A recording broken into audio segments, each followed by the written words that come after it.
Welcome to our /ProRevenge, where a cheating student tries to fool a teacher, but falls right into their trap. Our next Reddit post is from Odd Murphy. About a year before the whole pandemic thing, I lost my government job. I am an audiologist, and so I had little doubt I would find work. But I also knew my best bet for top earnings is to work for myself. So I secured my financing, sold a bunch of stocks and mutual funds that had done pretty well, and set about finding a property. My plan was to open a practice but buy a building that had rentable space to help bring in an additional revenue stream. I eventually came upon this great little building in the heart of downtown with a nice, big parking lot. The building was a former commercial garage. The giant bay doors where trucks used to come in and out of were replaced by these really nice walls full of windows that still opened like garage doors but formed a covered space in front of the units. This is relevant later. I knew the property just from being around town, and I thought they looked really cool. They are crisp and modern and, in my opinion, have a cool Scandinavian feel to them. Anyway, I love this building. As I roll up to take my first tour with the realtor and the owner, I pull into the lot, as instructed, and the second I step out of my car I see a woman rushing out of the building toward me. I am wondering, is this the owner? Someone who works for the owner? No, it is a woman with a face full of piercings loudly telling me I need to move my car now or it will be towed. I have a meeting here. I began. She would have none of it. Move IT now or I call the police, she said. I was about to move my car when the realtor and the owner, on the other side of the lot, called over and began walking toward me. She immediately retreated before they got close enough for us to work all of this out. I clarified that I was okay to park there and they confirmed it was fine. I asked who that was and they told me she owns one of the shops in the unit. Just ignore her, the owner said. She thinks she runs the place. And realtor and owner shared a chuckle. I walk the property and we go over some things and life is good. I get in my car and leave pretty convinced this is the place I need to buy. Because I also intended to house my practice there, I agreed to lease one of the units and start getting set up while all of the closing stuff that needed to happen could be completed. So for about 2 months I was a tenant just like all of the other tenants. I never really got into the fact that I was buying the building because my interactions with my neighbors were polite but transactional. Well, mostly polite. The woman with all of the yelling, let's call her Megan, was none too pleased with my presence. She owned a store that sold custom-made, well, costumes I suppose? Lots of steampunk outfits and period costumes that she makes herself. Impressive work though, honestly. I have to imagine she does most of her trade online since I seldom see people in her place. I was there not more than a week when she barged into my unit and began making sure I was aware that the parking lot was not for customers and was for them only. And I was only allotted one spot. I said thanks, but I have parking all worked out with Gus, owner. I appreciate your concern, and I showed her the door. The parking lot, which I was purchasing along with the building, has 60 spaces. There are 5 units. According to her, we are each allowed 1 parking space and no customers or visitors are permitted to park there at all. So I know there are either shenanigans afoot or this woman is speaking out of her ass. Anyway, I ignore her. Time passes, I close on the building.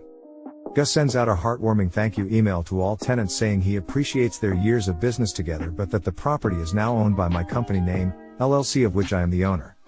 Pretty clear stuff. The very first thing I did was I did a reorg on the parking lot. Each unit gets 1 regular parking space. Primo spots right next to the building. There are 2 15-minute loading spots back there as well.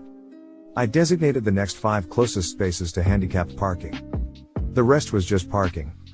My long-term plan is to put in one of those automated parking kiosks so people who are there to patronize the businesses can park for free, but anyone else will have to pay. But that's down the road.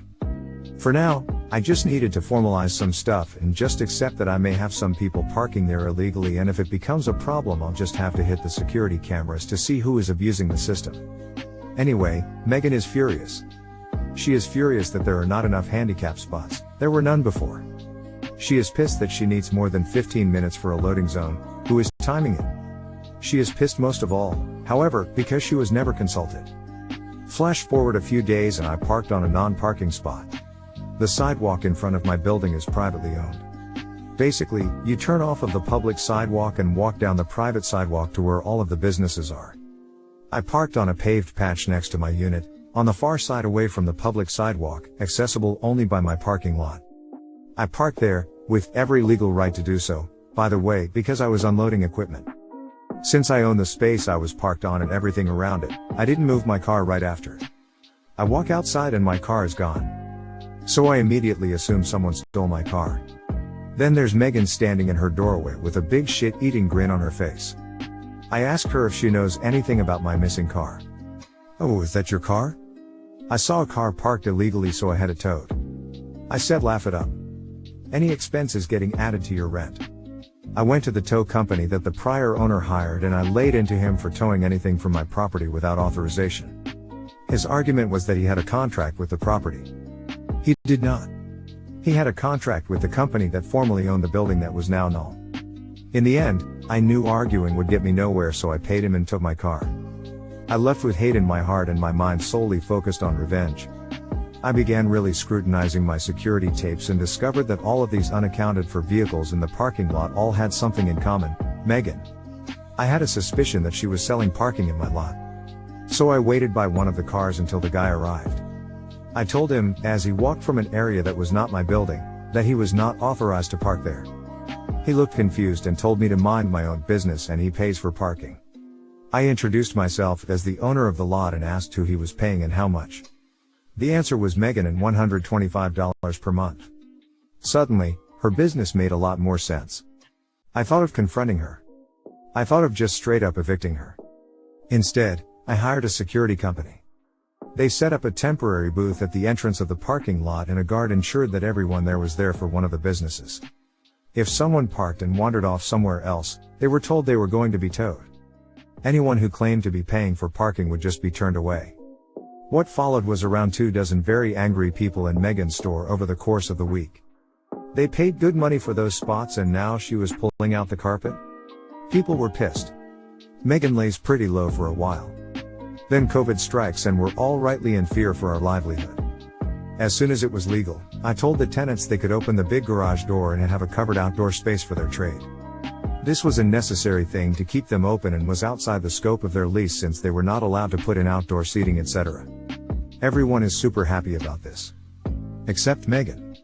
Megan's unit is flanked by a coffee shop on one side and a little specialty bakery on the other. So you now have to walk around an outdoor seating area to get into her store. It's the same situation for my unit, however, and it just isn't that big of a deal. Megan is fuming. She starts calling the police multiple times a day every day for supposed COVID violations on my part and the part of the other tenants. This was after, BTW, I said absolutely nothing about her being in her store and working even when non-essential businesses were supposed to be closed. The cops stopped coming after her third or fourth call. At this point, I had enough. Her lease was up last May and so I non-renewed it. She threatened up and down that she was going to sue me and when she was done the whole building would be hers. I responded by suing her for the $125 per month she collected from all of those people for parking. Best of all, she just didn't show up to court and so it resulted in a summary judgment in my favor. I don't expect I will collect. Though she abandoned at least a few $1,000 worth of inventory and equipment when she left, so that will help. Edit, thanks for the awards everybody, I am shocked at how much this blew up. Cheeseburger.com URL. You do not have my permission to monetize my intellectual property. Our next Reddit post is from CMSRN. So, I am a cancer researcher and a guest professor at an university school of medicine, teaching my specialty, imaging.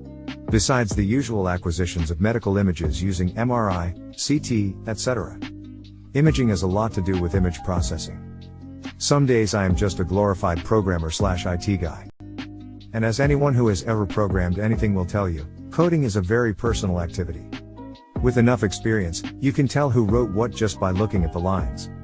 I am also in my late 20s and I am not native to this country, and it's my first year as guest professor. So, some students look at me as this inexperienced, gullible, foreign guy. As part of my module's grading, the students have to submit 2 reports that weight 10% each, of their final grade. These reports are about image processing and they have to code a fair bit. As usual, there are students that make an effort, some do minimal work and then some cheat/copy. As I was grading the reports, I noticed a small group of students who found reports from previous years online and literally copy plus paste those reports, changing only their name. It was a facepalm moment, because those reports were not even good, and had a lot of errors. You see, in order to establish a baseline for my grading, I browsed previous year's reports so I knew what to expect from the students of this module. Naturally, I graded them all with 0 and kept working my way through grading the reports I had left. Meanwhile, the students casually asked me in the halls how were the reports. Of course I can't comment on that until I release the grades. One time, this dude, who has copied from another report, 98% match on plagiarism checker, asks me when will I release the grades and comes with this story that he worked really hard on his reports. That his exam hasn't gone so well and he is hoping that the grade on his reports are enough to get a pass. I mean, submitting another person's work as your own is very wrong, but it was an online submission and impersonal. Right now he was just lying through his teeth into my face. I knew that my exam was the last exam of the semester and that after that the students usually go home or family vacations while they wait for their grades to be posted online. So I graded the exams and input their grades into my Excel with their report grades. 4 students had 0 due to cheating on their reports, and if I graded their reports with 50% of the max grade they would barely fail the module. But they would fail nonetheless. So, it was on. In order to be fair, I bumped everyone else's grades. A bunch of people with miserable reports ended up barely passing because of my grade bump. You see, students are entitled to make an appointment to review their grades after publishing and before the grades are locked for the year. Basically, they sit with me. We go through their exam and reports, and their goal is to convince me to give them extra points in hope that they pass the module. I knew the cheaters would come. After all, they think they fooled me once already, and they still have the report's points to bargain for. So I just waited for their emails. Lo and behold, they write me the same day the grades go online, saying how hard they have worked on their reports and that they don't understand how they only got 50%. And that they wanted an appointment. I was ecstatic. Sure, let's review your grades. Do you remember that my exam was the last one? Well, they were already on vacations. Some very far away. And begged me for an online appointment. No can do. University policy. Moreover, you have 3 days to show for your appointment, otherwise the grades are locked. Also university policy. So here they come, cutting their vacation short and catching planes. Some spent hours in buses and trains to make it on time. I know what many of you are thinking. They come, I show them the plagiarism checker results and reveal that I know that is not their work and send them on their way. Well, I considered it, but I had something better in mind. Those appointments usually take 10 minutes. I show them their work with my notes on what's wrong/right, and they try to find some inconsistencies in my grading and bargain for more points. I ain't giving you the opportunity. Mwah. So one by one they sit with me individually. And I go through their exam and reports. Remember that they copied the reports? And copied bad ones, with a lot of errors. I ask questions, lots of them. Why did you do this? What is your reasoning for this? They don't know. It's know their work. They mumble random stuff, because they don't know what to answer. Point by point, mistake by mistake, I explain why it was wrong, how it should be done, lecturing the same material that they had already been lectured on during class. I make it long, I make it boring. I make it painful. I spent hours with each one of them throughout those 3 days. They always came with the same, I worked so hard on this. And a little smirk on their face because they thought that it should be really easy to fool me, the gullible foreign again. As the hours go by and I am walking through the errors one by one, I could see their expression change. Little by little, their hopes of passing being slowly crushed. And when they realized that I knew they cheated and I wasn't going to give up any extra points. At this point they tried to cut short their appointment and leave. I wouldn't let them. We need to finish the review of your grades, it's university policy. And I just kept going, extending their misery for 1 more hour or 2. It was legal torture, plain and simple. It was glorious. At the end, every single one of them left with a crushed soul look in their eyes and a fail in my class. They knew that I caught them, that I baited them, and they fell for it. They ruined their vacation and their family vacations, spent money to travel back and forth, wasted precious summer time, got bored to death and have nothing to show for it. And next year they will have to repeat the module, with me. I hope you enjoy your summer. See you next year. Edit. This was EU, not US. It took the matter to my boss, who is their course director, and he told me to not report them because the university wants to avoid any kind of legal action at any cost. I couldn't even accuse them of cheating. Just some things I think I should have said. Oh, and loving the hate in some comments BTW. Some are just name calling, but other are very classy. although there are a few that are way too long to read, so I'm sorry for that. Edit 2. Also, for those worried about my bump the grades thing. I made a judgment call to bump some grades of some student who had a good exam and their report grade was pulling them down. They clearly knew the topics and studied, their report was just not very good. So I decided that given that if it wasn't for the report they would pass, to bump it a bit to allow them to pass. Our next Reddit post is from Silverwolf. I'm a professional baker, and have worked for various companies developing recipes and the like. I found a job at a local grocery store, working super early mornings on their pastries for the day. There were usually a few other people there, one of whom was a mixer. Mixers typically follow a spec sheet with the weights of all the ingredients they need to batch mix. It's kind of mindless work and doesn't require much thought. He was a young guy, fresh out of his teens. We became fast coworker friends, and enjoyed chatting it up about baking, and I'd help him put our supply order away. Good times. One day, a woman with a thick Russian accent came in and handed us business cards. She told us whatever we're getting paid, her company would double it if we came to work for them. I scheduled an interview, thinking this would be a great opportunity for me. It was a new grocery store concept, like a glitzy glammy European style Costco, whatever that means. When I went in for the interview, the place was literally still under construction. I met their lead baker and we hit it off right away. He warned me that the big boss had interesting tastes and we'd need to work with that. No biggie. More money, let's go. They hired us both and, over the next several months, it was a really interesting and fun experience. The big boss, thick, burly Russian man, to the point and perpetually angry, wanted this place to be like Costco, mass production of quality pastries. They were bringing in crazy amounts of new equipment, including folders, shapers, and injectors that were easily worth millions. We didn't have much equipment to start, and we were doing a lot of mixing in trash cans. Remember my mixer buddy? Well, he was working on the bread dough, using spec sheets provided by our lead baker. Over time they were bringing on more staff, and it was a lot of fun developing new recipes, experimenting with ratios, and figuring out how to get over constraints for the types of products that boss wanted. Did I mention he was an asshole? Oh yeah. When he was reviewing some cheesecake I had made, he said, "Good job, sweetie." I came back with "Miss, ma'am," or "My name is fine." He scowled at me, and from that point on he treated me like garbage. We brought other women on staff. I watched him hit on them. Some of the others were cool with being sexually harassed, I guess. This place was paying top dollar and had to get in good with the big boss, right? So, the stage is set here.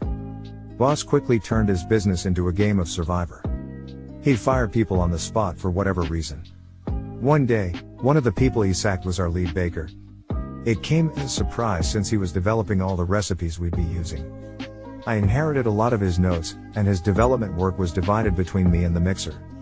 So, this whole time Mixer was kissing Big Boss's ass pretty hard. He was seeing an open position with the lead baker gone, and quickly became invested in the idea of him running the bakery show and making some serious money. At the same time, my relationship with Big Boss was quickly declining. For an example, I had him sample some cinnamon rolls I had made, and he came back with, "I hate these, they're terrible." "What do you not like?" "We can change anything about them." "The dough? The filling? The icing?" "I don't know, I just don't like them." On a hunch, I gave some cinnamon rolls from the same batch to another lady there he had eyes for, and asked her if she'd present them to him as her own. She offered him the same product I had given him minutes before, and he loved it. Ooh. Anyway, I noticed that my notes were out of place one day, and a coworker informed me my mixer buddy was stealing my work and presenting it as his own. He was also approaching me and asking a lot of baking questions, which was fine, but I knew that his knowledge of industrial ratio baking was mediocre at best. He was a mixer. Following a recipe is all he knew how to do. Knowing this, I made a decoy copy of my notes, but this time I put really awful recipes, with huge amounts of salt or yeast. Anyone who knew how to build a recipe could probably look at it and go, "Whoa, that's a lot." Not mixer buddy. My original plan was to leave this in an obvious spot as bait and let him steal the awful recipes, but Big Boss had other plans. We sat down for a pre-launch meeting and he informed me I wasn't going to be working in the bakery anymore, and being relegated to store setup. Mixer was going to be taking over as the lead baker. Yes, all that ass kissing really paid off, and I was to give him all my notes so far. No problem, boss. A day later was when the fun really began. Mixer mixed up a huge batch of super-ass salty cake batter, and I heard Big Boss screaming at him about way too much salt. That's not even where the fun begins. As we were setting up an industrial quantity baking equipment, we had to test the larger quantity mixing machines, and did a test run for some bread dough, with my decoy recipe that had triple the yeast and sugar. As it didn't come out right, Mixer had to throw it away. His choice? The dumpster out back in the dead heat of summer. Hundreds of pounds of dough. The fun thing about massive amounts of bread dough is that it doesn't magically stop rising if you throw it away, especially in a hot dumpster. A few hours later, I spied out back to see Mixer Buddy shoveling this massive blob of dough into trash bags that had exploded from the dumpster like an uncovered blender spewing out a yeast-laden smoothie. Here's a photo of what it looked like URL. It's not the original dumpster, but it should give you an idea of how awful it is. Sweet revenge. Now, about the Mafia thing, this store was really strange. They had been ordering doubles of all the crazy industrial baking equipment and storing them in back. We had nowhere to put any of this. I also looked up the company they were subcontracted under, and it was to a dead address in Russia. Big Boss also had armed security guards everywhere. This was a grocery store, mind you. I had a feeling that this company was more of a front for laundering a bunch of money. I eventually was fired by Big Boss, which was great because I had been job hunting, full well knowing this business was a sinking ship. I had a new job lined up already. They had their grand opening, did business for 3 months, then closed. RIP Mixer. TLDR, I was ordered to give a coworker some recipes I had tweaked to fail prior, and a dumpster blew up. Thank you so much for watching these tales from Reddit. Consider subscribing to the channel and liking the video if you enjoyed. Also consider checking out one of our other videos.